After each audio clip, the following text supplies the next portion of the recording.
pemerintahan Garut saya kira lebih fokus ke Sungai Cimanuk. Kalau banyak hal yang bisa dikerjakan, misalkan salah satunya yang paling mungkin bisa dieksekusi gitu.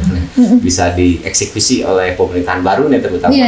Dalam 100 hari pertama itu saya kira amankan sampah Cimanuk di perkotaan. Amankan sampah Cimanuk di perkotaan ya Kang. Kan gampang lah bikin edukasi, bikin apa saya kira mungkin bisa sangat mungkin. Ya dari hal-hal kecil dulu ya Kang. Tadi juga kan aku ngobrol ada volunteer nih. Mungkin barangkali warginet, teman-teman warginet mau ikut bergabung sebagai volunteer di Yayasan Akang, boleh banget. Gimana tuh Kang caranya? Kita membuka selebar-lebarnya orang yang mau berpartisipasi di lingkungan hidup lah gitu ya, dan menggabungkan diri di volunteer Yayasan Tangtu di Buana. Jadi tinggal daftar, datang dan memaksimalkan kemampuannya gitu. Yang ahli biologi silakan keilmuannya dikembangkan di yayasan. Yang ahli pemetaan ruang, ahli sawah dan lain sebagainya banyak yang ingin mengembangkan dipersilakan gabung. Dan nanti juga sebenarnya yayasan juga memfasilitasi beberapa generasi muda lah. Misalkan yang suka olahraga arus deras, ini ada perahu pakai saja latihan. Bisa kayak gitu juga ya Kang. Yang suka manjat tebing difasilitasi klub manjat. Gitu.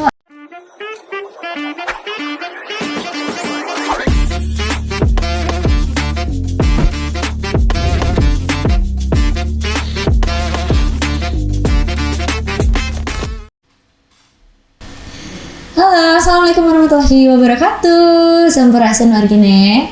Apa kabar hari ini? Siapa yang cita-citanya jadi dokter tapi malah jadi pasien? Aku ya. Enggak dong warginet. Semoga selalu sehat dan selalu diberikan kebahagiaan.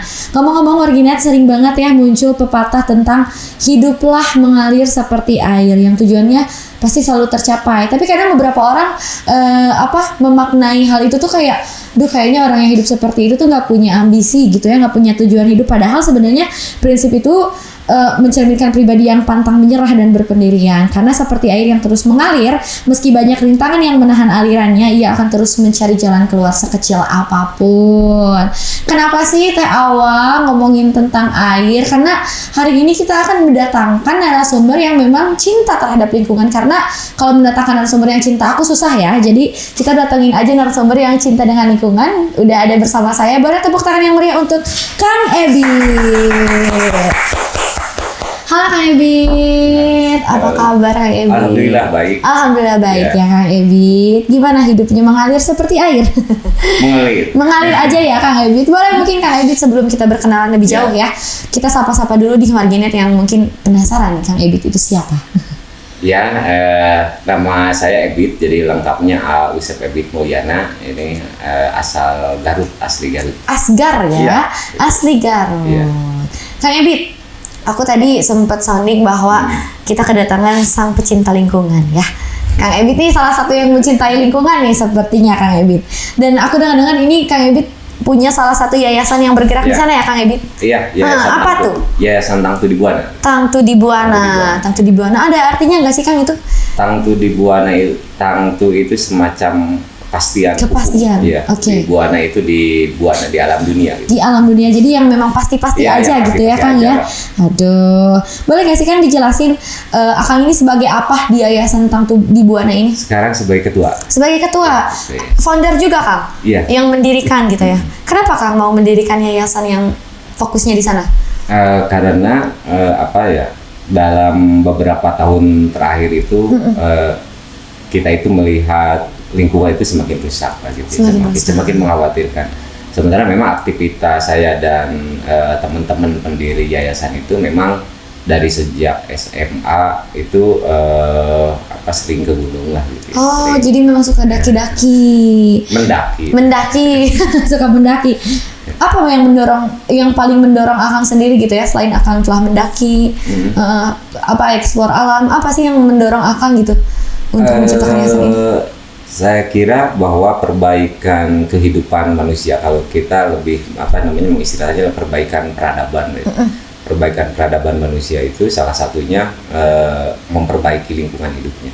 Karena kalau lingkungan hidupnya rusak itu juga berdampak terhadap keburukan ekonomi, Kalau kerusakan ekonomi mengakibatkan tingkat kriminalitas karena tingkat kesejahteraan rendah akhirnya berdampak pada tingkat kriminalitas meningkat gitu, moralnya rendah gitu. Berarti sebenarnya penting banget ya Kang tentang fokus kita ke sana tuh. Justru kita malah menganggap masalah lingkungan itu menjadi dasar dari berbagai masalah. Dari segala masalah gitu ya Kang. Oke. Tapi sejarahnya tuh gimana Kang? Apakah Kang sendiri yang mendirikan atau ngajak teman-teman? Banyak teman-teman yang dulunya sama-sama sehobi gitu ya. Di tahun 2017 berkumpul, kemudian kalau sudah agak sedikit tua kan sudah capek nih gitu aja. Iya. Jadi kita mendirikan sebuah lembaga yang kita bisa berkesinambungan dengan alam ya Kang ya. Kita bisa mengabdikan diri lah kalau istilah kerennya gitu untuk upaya-upaya perbaikan alam. Kalau boleh tahu visi dan misi utama dari yayasan ini sebenarnya apa sih Kang? Berikhtiar untuk perbaikan lingkungan hidup. Berikhtiar. Jadi memang yang benar aku bilang tadi ya, sangat amat peduli dan aware dengan lingkungan itu ya Kang. Kalau sejauh ini anggota dari Yayasan Tangtu di Buana ini ada berapa Kang? Sebenarnya kalau anggota pendiri itu paling cuma 15 ya. Cuman pengembangan dari situ ada volunteer, ada komunitas binaan. Jadi kita juga memperkuat komunitas-komunitas yang bergerak di wilayah lingkungan hidup. Misalkan mensupport pengetahuan, mensupport materi, mensupport manajemen keorganisasian. Jadi kita punya beberapa binaan lah, binaan komunitas gitu, bukan personal. Tapi kita juga ada volunteernya gitu. Jadi ada yang personal, ada yang kelembagaannya. Jadi si Yayasan Tangtu di Buana ini memang sudah bercabang gitu ya Kang? Ada komunitasnya gitu ya, ada volunteernya. Gitu ya. Iya. Keren sih tapi Kang. Ngomongin soal keprihatinan gitu beberapa orang terhadap lingkungan kan nggak semuanya bisa aware ke sana ya Kang ya. Kalau Kang Ebit sendiri melihat situasi atau lingkungan kita sekarang itu seperti apa sih khususnya di Kabupaten Garut ya? Kalau di Kabupaten Garut, kalau kita sering jalan-jalan ke kabupaten lain ya, perbandingan di sebagian besar kabupaten lain memang Garut kategorinya rusak lingkungan. Nah kita indikator kerusakannya kalau kami melihatnya yang kasat mata itu dari tingkat bencana. Tingkat bencana. Kalau berikutnya dilihat dari kondisi sungai. Jadi kalau sungainya rusak itu berarti lingkungan di sekitarnya rusak. Gitu. Jadi cermin dari kerusakan sebuah wilayah itu kita yang kasat mata bisa dilihat dari sungai. Dari sungainya. Jadi memang ada indikator-indikator khusus ya Kang untuk bisa menentukan bahwa si kota itu rusak atau termasuk yang bersih gitu ya Kang. Kalau misalkan kalau secara akademis kan sulit nih, harus punya laboratorium pengetahuan. Tapi kalau kita yang awam lah misalkan ingin melihat sebuah kerusakan sebuah kawasan, sebuah wilayah, kita lihat sungainya saja. Kalau sungainya banyak sampah, berarti itu ada peradaban yang nyampah. Gitu. Kalau sungainya keruh, berarti itu ada yang peradaban yang keruh juga. Dan ada kehidupan yang tidak teratur. Tidak teratur lah ya kehidupannya. Jadi memang mencemari juga ke lingkungannya ya Kang. Kalau Kang sendiri, setahu aku kan sungai di Garut kan yang paling besar Cimanuk ya Kang ya? Iya. Cimanuk tuh sungainya panjang banget kan? Cimanuk itu berhulu di Garut, tepatnya di Gunung Mandalagiri, di Kecamatan Cikajang. Bermuaranya di Indramayu, melewati Sumedang, melewati Majalengka, gitu. Melewati 3 kabupaten setelah Garut. Memang panjang banget ya berarti Kang. Kalau Kang sendiri melihat kondisi Sungai Cimanuk, kenapa sih Kang? Gimana gitu sekarang? Iya, kalau dilihat dari kondisi sungainya, Cimanuk tergolong rusak berat. Rusak berat Kang? Iya. Saya mengatakan rusak itu dari beberapa yang seharusnya dari beberapa kondisi sungai yang normal ya, karena kan ada model sungai yang normal. Nah, gimana tuh Kang? Model sungai yang normal tuh gimana? Airnya jernih gitu ya, ikannya banyak. Terus fluktuasi airnya stabil. Fluktuasi air itu kalau kemarau dia kering, kalau hujan banjir gitu ya. Nah, kalau yang stabil itu kan tidak demikian. Kalau hujan ya biasa membesar sedikit, kalaupun kemarau airnya masih ada turun gitu ya. Cuman turun aja nggak sampai kering. Berarti kan ada wilayah tangkapan air yang rusak berat, ada wilayah sempadan sungai yang itu tidak bisa menyaring air dari larian hujan gitu ya, air larian yang masuk ke sungai itu kan bisa langsung gitu. Kalau ada sepadan sungainya bagus, banyak pepohonan, Jadi air hujan yang masuk ke sungai itu bisa tersaring. Tersaring gitu ya kan. Ya, yang kedua kan tingkat bencananya tinggi. Iya ya, betul. Banjir bandangnya sering. Betul, kayak sering banget yang mendengar setiap hujan besar tuh udah pasti prepare tuh warga orang yang dekat sana ya Kang. Karena aku hidup di daerah sana juga kebetulan Kang, agak di atasnya memang. Cuma suka denger cerita-ceritanya, malah aku pikir tuh Kang, karena memang nggak tahu ya, sepenglihatan aku sendiri memang udah kayak gitu aja warna sungainya, jadi aku memikirnya itu normal-normal aja gitu kan, tapi ternyata itu udah masuk rusak ya Kang. Ya, karena tingkat sedimentasinya tinggi. Jadi banyak tanah, campuran tanahnya lah, sedimentasinya tinggi ya. Itu kan dari mulai kalau dari sini yang rusak berat itu gunungnya Gunung Cikuray. Gunung Cikuray itu alih fungsi lahannya sudah sampai di ketinggian 2000 mdpl. Betul. Padahal Cikuray itu kan ketinggiannya 28. Paling tinggi kan Cikuray itu Kang. Berarti nyisa hutannya tinggal 800 meter. Udah setengahnya ya dengan itu. Terus Mandalagiri, apalagi Mandalagiri itu sampai titik mata air tertingginya ada Bun. Jadi kalau kita pernah mendata itu 120 mata air di Gunung Mandalagiri itu ada di kebun, wilayah perkebunan. Belum lagi ke Papandayan, belum lagi ke Darajat, ke Kamojang. Betul. Jadi tingkat kerusakan tangkapan airnya juga rusak berat. Iya, karena kalau dipikir-pikir sebenarnya Garut itu sejuk banget dan masih sangat, kalau dirawat tuh masih bisa sangat seindah itu ya Kang ya? Ya, betul. Karena benar. Garut itu kan julukannya dulu Swiss Panjapa. Iya, Swiss Panjapa. Jadi Swiss Panjapa itu melambangkan ada kondisi sungainya yang jernih, ada hutannya yang bagus, ada perbukitan dan pegunungannya yang indah gitu. Iya benar-benar. Kalau Akang sendiri gitu ya, berapa tahun Kang udah bergabung sama yayasan ini? Yayasan ini dibentuk 2017. 2017 udah lama ya, berarti sekitar 6-7 enggak dong Kang, aku hitungnya gimana ya? 9 ya? 9 tahun mau 10. 9 mau 10 tahun. Dari sana tuh apa emang si kondisi Sungai Cimanuk sudah seperti itu, atau memang dari sebelumnya tuh emang bersih aja gitu Kang? Kerusakan kalau kita lihat, kalau sepengetahuan saya, sepengalaman saya di Kabupaten Garut nih sejak tahun 97 ya. Wow, sudah lama ya. Memperhatikan Cimanuk lah ya, 97 itu. Memang sudah rusak, cuman tingkat kerusakannya makin kesini itu makin rusak, terus percepatan kerusakan yang jadi ada percepatan kerusakan gitu. Ada percepatan juga gitu. Jadi ada percepatan kerusakan itu dari yang tadi indikator tadi, dari sampahnya, dari sedimentasinya, dari tingkat pencemarannya gitu, dari fluktuasi air, debit airnya kadang surut, kadang banjir gitu ya. Jadi percepatan dari sejak 10 tahun, 15 tahun terakhir ini yang laju kecepatannya tinggi, laju kerusakannya gitu. Tapi aku kalau dengar ya Kang, dari orang tua dulu kan ya suka cerita di Sungai Cimanuk, wah kita mah dulu berenang segala macam masih bisa kayak gitu Kang. Tapi kan sekarang sepertinya sudah sangat tidak bisa ya kalau melakukan itu. Ya kalau mau renang aja. Renang aja paling nyampe di sebenarnya. Paling nyampe di sebenarnya dan gatal-gatal juga ya Kang. Menurut Akang sendiri, kenapa sih ini tuh penting gitu Kang untuk banyak orang tahu gitu isu-isu ini yang lagi akan kita obrolin sekarang? Iya, kembali ke hal yang tadi ya. Pertama, sungai ini kan simbol peradaban. Kalau sungai simbol peradaban itu berarti dia menjadi tempat bernaung, tempat hidup, tempat berkandung hidup banyak orang. Misalkan Sungai Cimanuk, ada ratusan ribu hektar sawah yang dialiri Sungai Cimanuk, karena ada banyak irigasi kan. Kalau yang di Garut misalkan yang lebih terlihat itu ada Bendung Copong. Iya, Bendung Copong. Bendung Copong itu kan menampung air kemudian dialirkan ke sawah-sawah, puluhan ribu hektar kan. Nah, bayangkan kalau airnya tercemar gitu. Jadi nanti kalau airnya tercemar kan tingkat kesehatan pertanian, tingkat kesehatan kalau padi lah misalkan, kan padinya juga pasti nanti ikut tercemar. Nah, nanti kan berdampak pada kesehatan.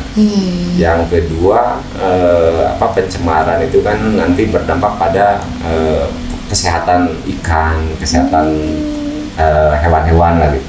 Nanti tingkat kesehatan masyarakatnya jadi rendah juga, jadi banyak yang sakit akhirnya gitu.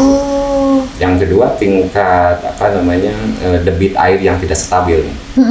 yang memungkinkan nanti sawah-sawah yang ada di sekitar Cilung itu menjadi sawah tada hujan. Misalkan kalau musim kemarau, akhirnya sawahnya kering, akhirnya hasil panennya rendah. Jadi itu akan menyebabkan tingkat kesejahteraan menurunnya, gagal panen apalah gitu. Jadi isu Cimanuk itu kita malah menganggap bahwa inilah salah satu isu yang kalau dibiarkan ini malah akan menjadi rawan pangan, rawan daya beli, banyak orang sakit gitu. Terus tingkat kesejahteraan menurun. Gitu. Banyak ya, karena ternyata pengaruhnya tuh sebesar itu. Ya. Dan bahkan mungkin gak semua orang tahu Kang untuk hal-halnya apa aja yang akan terjadi gitu ketika kerusakan sungai itu terjadi ya Kang? Iya. Belum lagi tingkat bencana. Iya. Karena sebesar apapun ada manusia investasi lah, membuat jembatan, membuat gedung, membuat rumahan dan lain sebagainya. Kalau tiba-tiba bencana kayak banjir bandang lah, kalau di Cimanuk kan terbesar 2016 ya. Iya betul. Itu kan investasi berapa triliun pun dalam satu malam bisa habis ya. Selesai gitu. Jadi seperti itu. Dan ngomongin itu ya Kang, yang bencana beberapa tahun ke belakang itu aku benar-benar lihat gitu Kang, si debit airnya sampai ke atas sungai dari jembatan tuh benar-benar kelihat. Dan itu salah satu dampaknya juga ya Kang sebenarnya. Iya, dampak dari tingkat kerusakan sungai yang tadi. Hulu sungai. Dari hulu sungainya.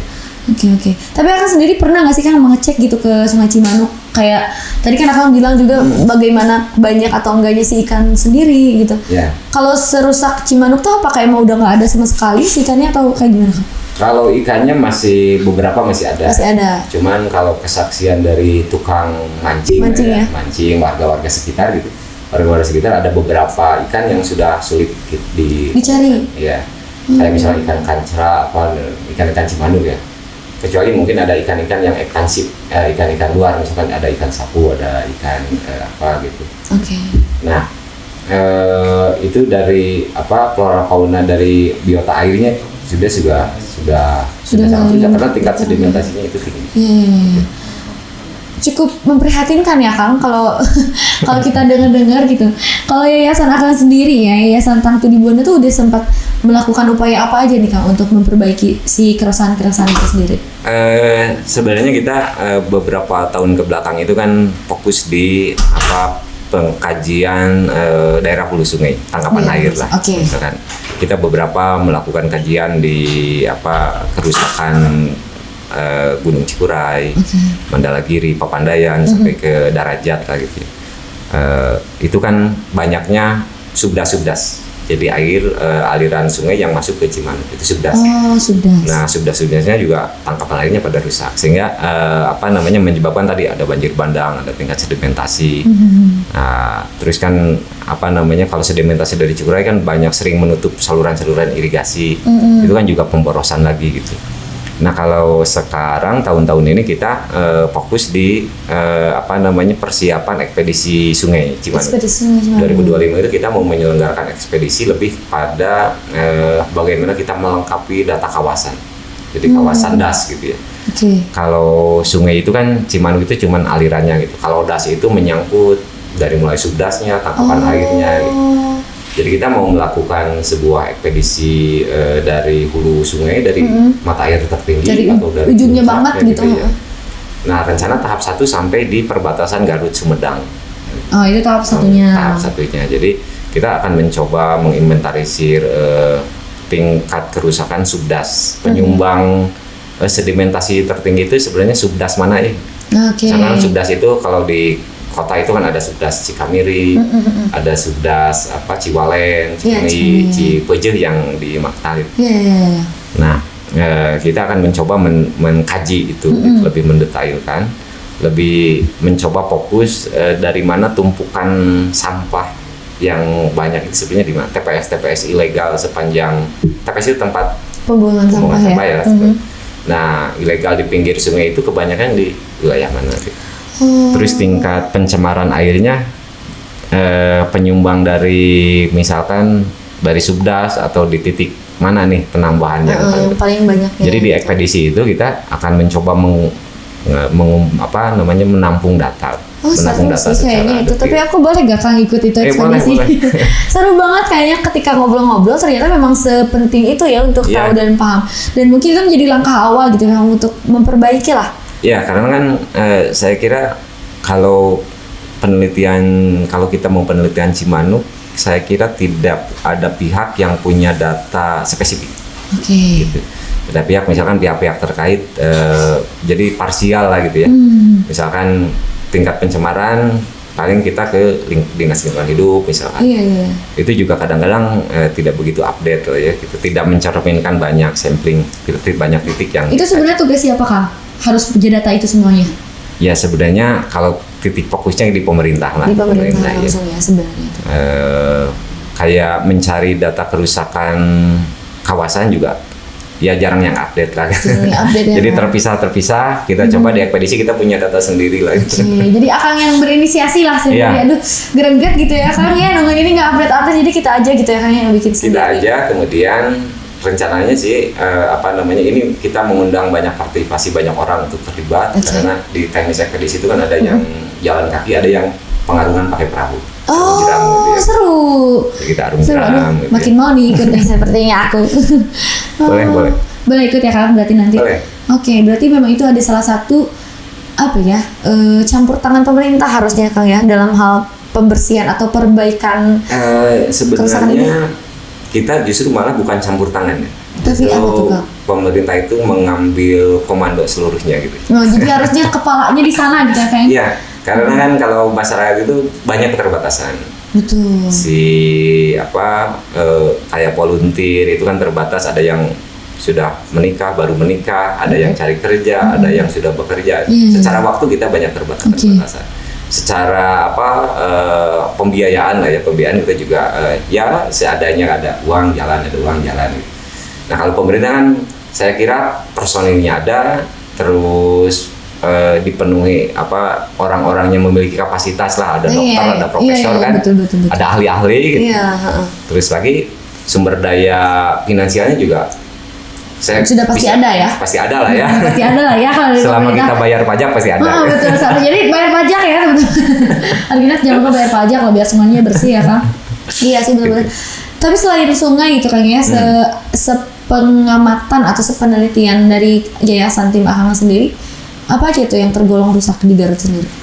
Ya sebenarnya tingkat pencemaran air juga sudah nampak dari beberapa puluh tahun ke belakang sebenarnya. Ada dari industri-industri rumah tangga yang ada di Garut. Cuman kan dibanding dengan Sungai Ciliwung, Citarum memang belum seberapa lah anggapan pemerintah mungkin begitu. Tetapi yang harus diwaspadai itu karena Garut juga sudah mulai banyak industri. Dan kabarnya menetapkan kawasan industri di utara. Nah, yang kita bukan khawatirkan, yang kita ingin sampaikan ke pemangku kebijakan itu kita harus waspada, mengantisipasi sejak dini lagi. Ketika nanti banyak lagi pemukiman, banyak lagi industri. Ini bagaimana pemerintah punya rencana bagaimana mengurangi kejadian yang tidak diinginkan ya. Iya, kayak gitu. Oh, kayak gitu. Tadi juga akan ngobrol dari sektor gunung, pegunungan, perbukitan yang kayak gitu juga udah mulai rusak ya, Kang? Iya, yang orang lain jarang sentuh itu sempadan sungai. Padahal tidak, itu sangat penting gitu. Misalkan sebenarnya pinggiran sungai itu memang kelengkapan undang-undangnya sudah komplit ya gitu ya. Tinggal bagaimana menegakkan aturan sepadan sungai itu, misalkan harus berapa meter pinggiran sungai. Nah itu karena itu juga kan menjaga longsoran, memfilter air yang masuk ke sungai, terus menjaga ekosistem darat dan ekosistem air. Itu sangat penting, itu yang jarang orang teliti atau perhatikan itu sepadan sungai. Sepadan sungainya itu sendiri ya Kang.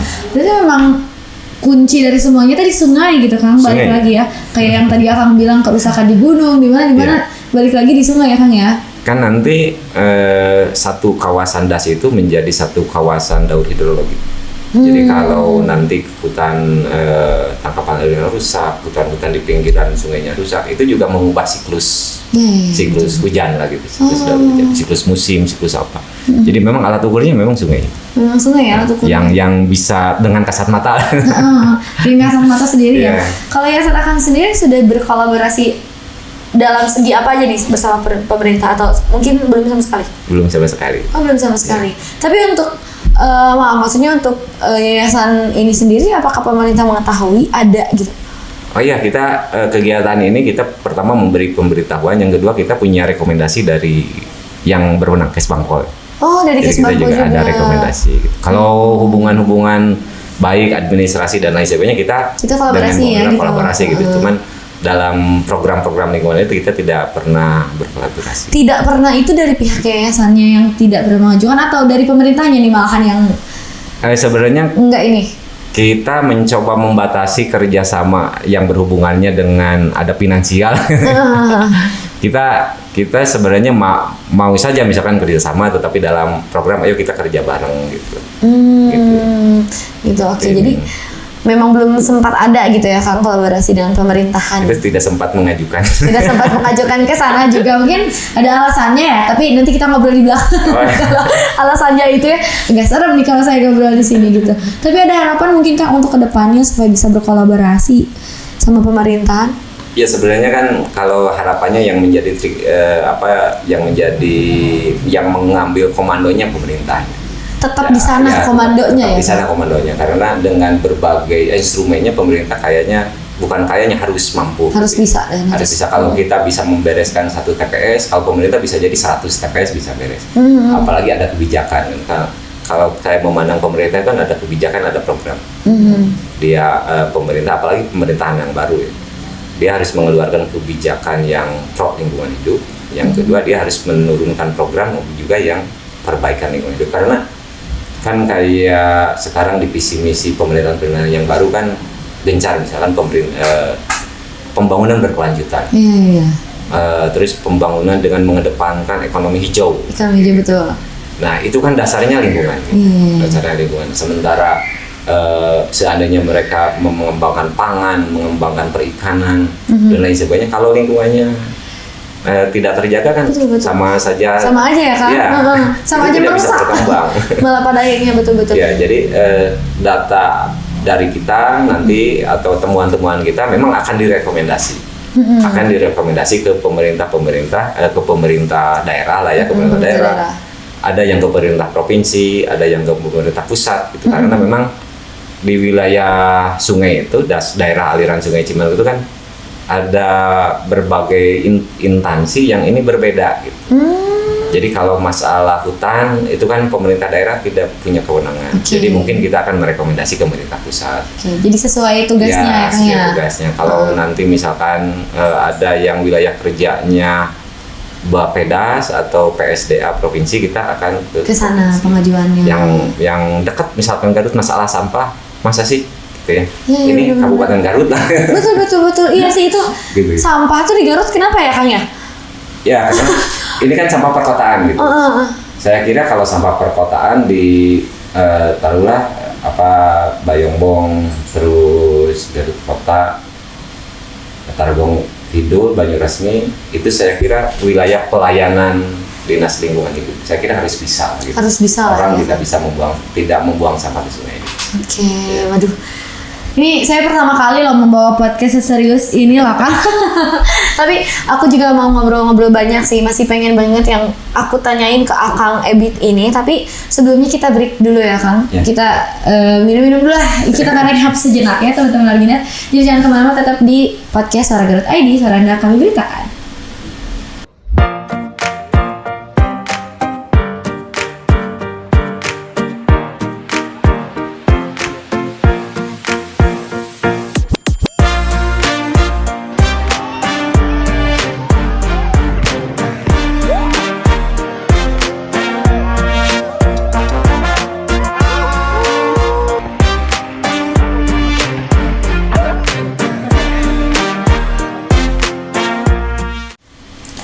Halo Arginet, kembali lagi di podcast Suara Garut ID di hari ini. Waduh, seru banget.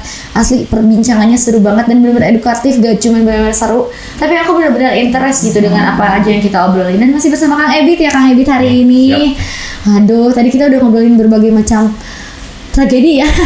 Mulai dari sampah, sungai, banyak banget Kang ya. Tadi ngomongin sampah di Garut tuh apa ya Kang ya? Kayak sekotor itu.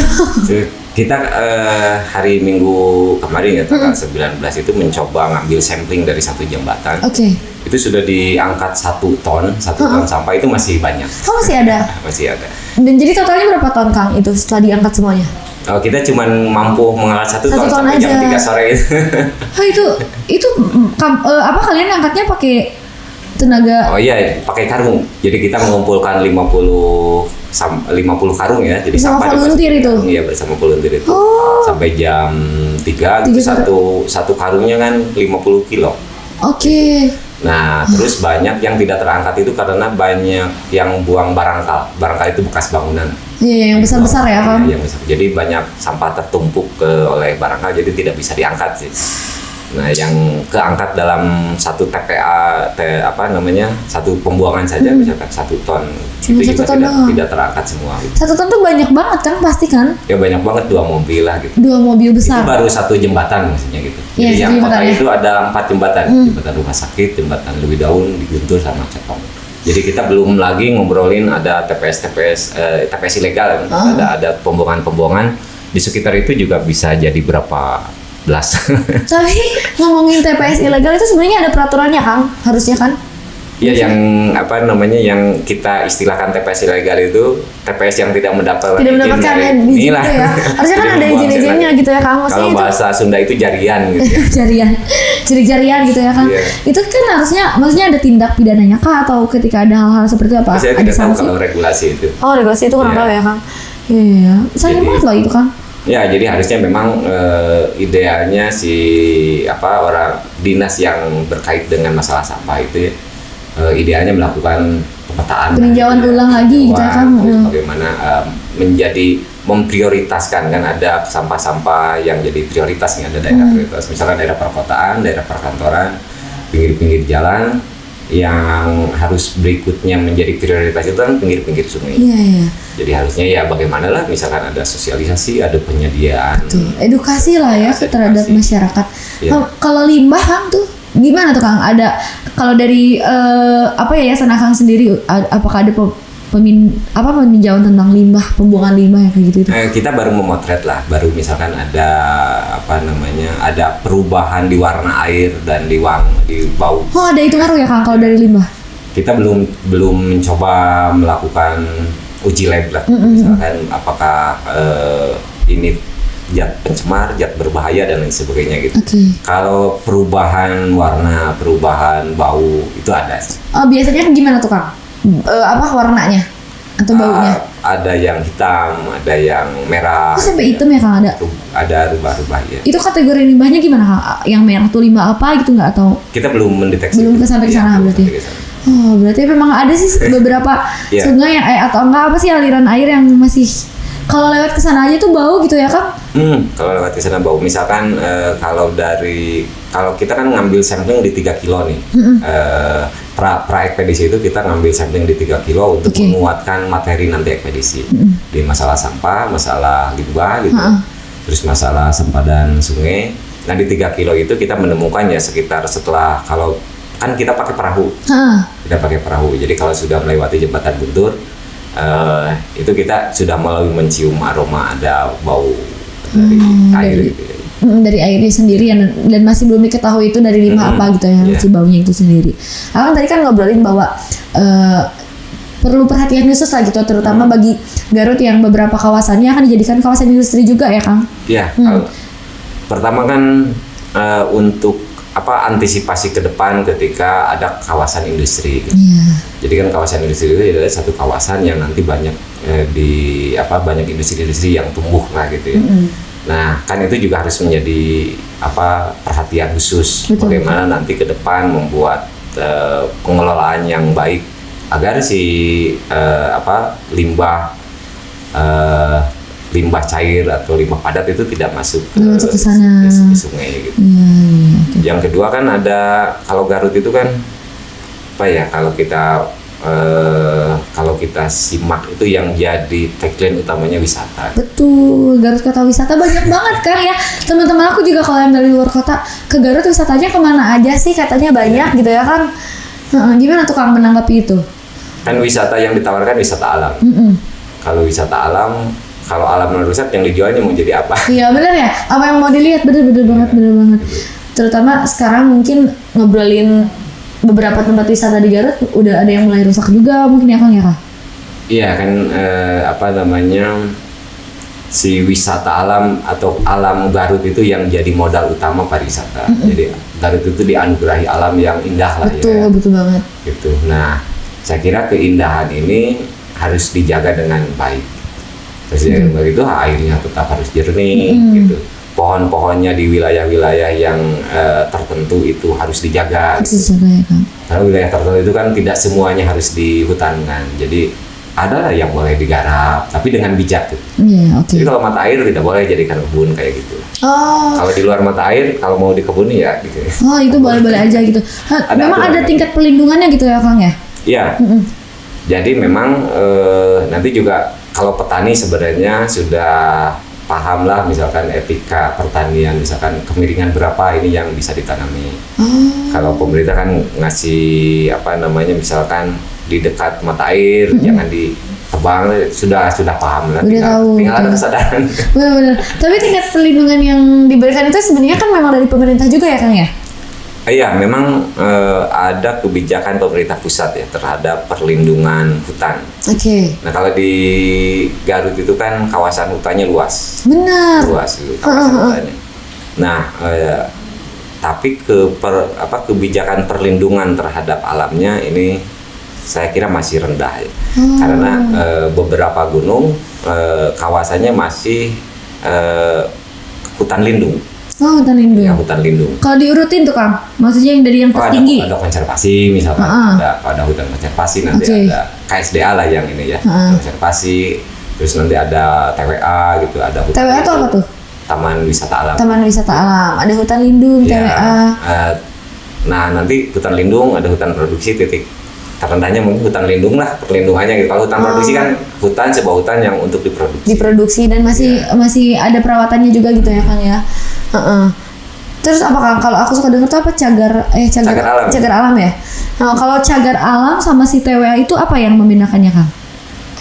Kalau di cagar alam itu jangankan menanam, jangankan mengambil, menanam juga tidak boleh. Nggak boleh. Jadi diciptakan untuk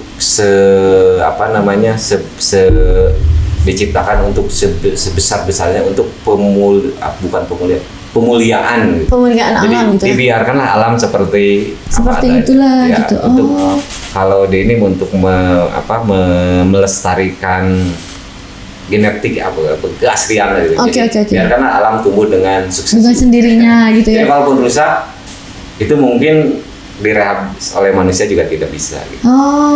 Tapi ada kategorinya nggak Kang kalau cagar alam? Poin-poinnya gitu. Cagar alam kategori gimana ya? Kayak bisa disebut sebagai cagar alam tuh gimana gitu atau gimana tuh, Kang?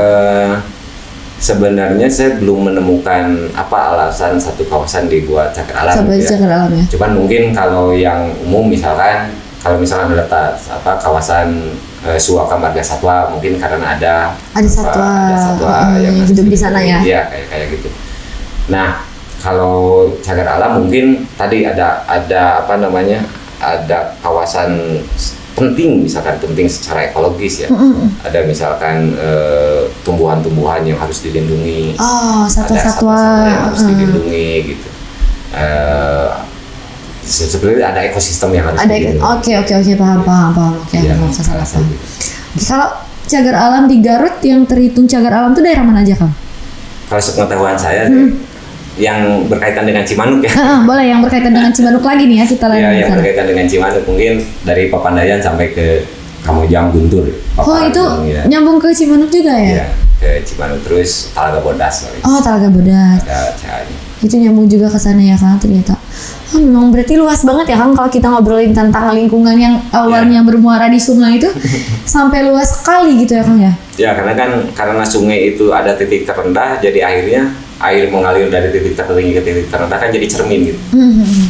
Jadi cermin, misalkan di sungainya banyak pohon banyak pohon-pohon tumbang misalkan, itu kan pasti terbawa dari atas gitu. Betul. Mungkin ada lagi gak Kang yang mau disampaikan gitu ke teman-teman Warginet yang ya sedikit banyak mah mengedukasi teman-teman Warginet gitu? Nggak mengedukasi, kita sama-sama belajar. Sama-sama belajar, tapi jujur aku memang teredukasi banget di tentang sungainya. Tadinya lempeng banget gitu, Sungai Cimanuk emang kayak gitu terus gitu setiap harinya, tapi aku jadi tahu dan paham gitu kan. Kalau sepengetahuan saya nih yang ditemukan dari beberapa teman-teman yang mengkaji kesundaan ya. Jadi alam dengan manusia itu sangat berhubungan erat. Misalkan manusia sebagai mikrokosmos dan alam itu sebagai makrokosmos.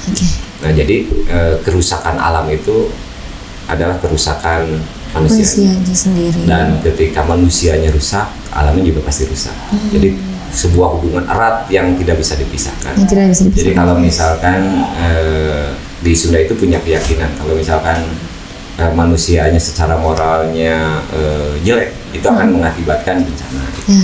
Itu sama juga ketika alamnya sudah rusak, nah itu melahirkan bencana. Gitu. Harapan mungkin Kang, harapan yang mau akan sampaikan mungkin untuk teman-teman Warginet, untuk pemangku kebijakan atau lain-lain, boleh untuk disampaikan banget Kang. Kalau untuk harapan teman-teman masyarakat lah ya. Masyarakat boleh deh, untuk masyarakat dulu ya. Ya, teman-teman, saya juga masyarakat ya. Jadi untuk teman-teman ya harapannya lebih bijak, lebih sederhana lah ya. Jadi tidak ada pemborosan. Jadi sehingga memproduksi sampahnya rendah. Terus memproduksi limbah, terus membuat kerusakannya jadi tingkat kerusakannya jadi rendah gitu ya. Ya sekecil membuang sampah mungkin ya Kang ya. Kayak gitulah, kesadaran kecil lah gitu. Kalau untuk pemangku kebijakan ada nggak Kang harapannya? Dari beberapa tingkatan. Boleh deh beberapa tingkatan disampaikan nih. Siapa tahu. Kalau pemerintahan pusat saya kira hal yang paling penting itu meningkatkan perlindungan kawasan. Misalkan beberapa gunung atau hutan yang statusnya masih hutan lindung, padahal memiliki tingkat nilai ekologis yang tinggi, misalkan Gunung Cikuray, Gunung Mandalagiri, itu saya kira dirubah fungsi kawasannya. Misalkan dari hutan lindung itu ya jadi taman nasional atau jadi, kalau tidak mungkin jadi kawasan konservasi ya kayak CA cagar alam. Nah, kalau untuk pemerintah provinsi saya kira pemerintah provinsi juga punya kewenangan di wilayah daerah aliran sungai. Dia ada Bappedas yang yang membicarakan kawasan tangkapan air, resapan air ya. Saya kira juga bisa mengeluarkan beberapa kebijakan. Misalkan kalaupun tidak kebijakan, bisa beberapa hutan di Garut itu bisa menjadi tahura. Sebuah hutan yang dikelola oleh pemerintah daerah provinsi. Ya, Gunung Cikuray itu kalau sama pemerintah pusat tidak jadi taman nasional, bisa jadi tahura. Itu juga bentuk kebijakan yang bisa memperkuat perlindungan terhadap Sungai Cimanuk.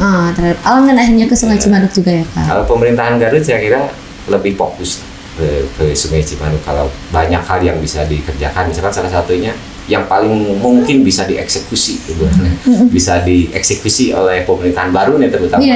Dalam 100 hari pertama itu saya kira amankan sampah Cimanuk di perkotaan. Amankan sampah Cimanuk di perkotaan ya Kang. Kan gampang lah bikin edukasi, apa saya kira mungkin sangat mungkin. Ya dari hal-hal kecil dulu ya Kang.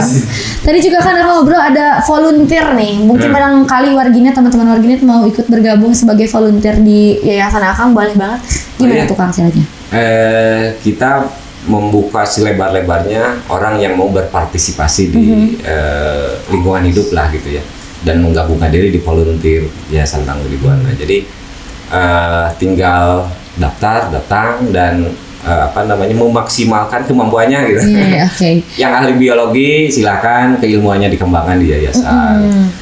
Yang ahli pemetaan ruang, ahli sawah dan lain sebagainya banyak yang ingin mengembangkan dipersilakan gabung. Dan nanti juga sebenarnya yayasan juga memfasilitasi beberapa generasi muda lah. Misalkan yang suka olahraga arus deras, ini ada perahu pakai saja latihan.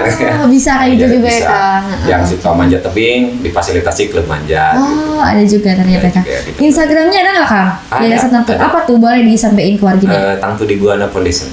Tangtu di Buana Foundation. Jangan lupa di follow ya. Iya. Tangtu di Buana _ Foundation. Foundation. Langsung di follow aja gitu ya, Kang. Aduh, terima kasih, Kang. Hari ini Sama-sama. banyak sekali pelajarannya. Boleh dong tepuk tangan buat narasumber keren kita hari ini. Makasih banyak, Akang ya. Semoga Iya, kita bisa sama-sama. bertemu lagi, dan aku sepertinya tertarik nih jadi volunteer. Nanti kita ketemu ya, Kang. Datang aja. Kita ekspedisi Sungai Cimanuk bareng-bareng Oh, iya. ya, Kang. Nanti Terima kasih dikabarin. banyak. Terima kasih banyak sekali. Aku juga mau mengucapkan terima kasih untuk teman-teman warganet yang senantiasa setia menonton podcast kami, podcast Suara Garut. Dan mimpi itu sebenarnya seperti sungai yang selalu berubah saat mengalir, dan seorang pemimpi hanyalah sebuah kapal yang harus mengikuti ia kemana akan pergi. Ya, buat teman-teman yang punya isu-isu atau fakta-fakta menarik di sekitar kalian, boleh aja untuk mau diberitakan langsung hubungi ke 0811220335. Jangan lupa follow Instagram Suara Garut .id dan TikTok kami juga. Jangan lupa Instagram aku juga, ini __ ya, di follow ya. Dan jangan lupa juga untuk like, comment, and subscribe channel YouTube kami. Hari ini banyak banget pelajarannya. Sampai bertemu lagi di podcast selanjutnya. Aku Salwa Afriani pamit undur diri.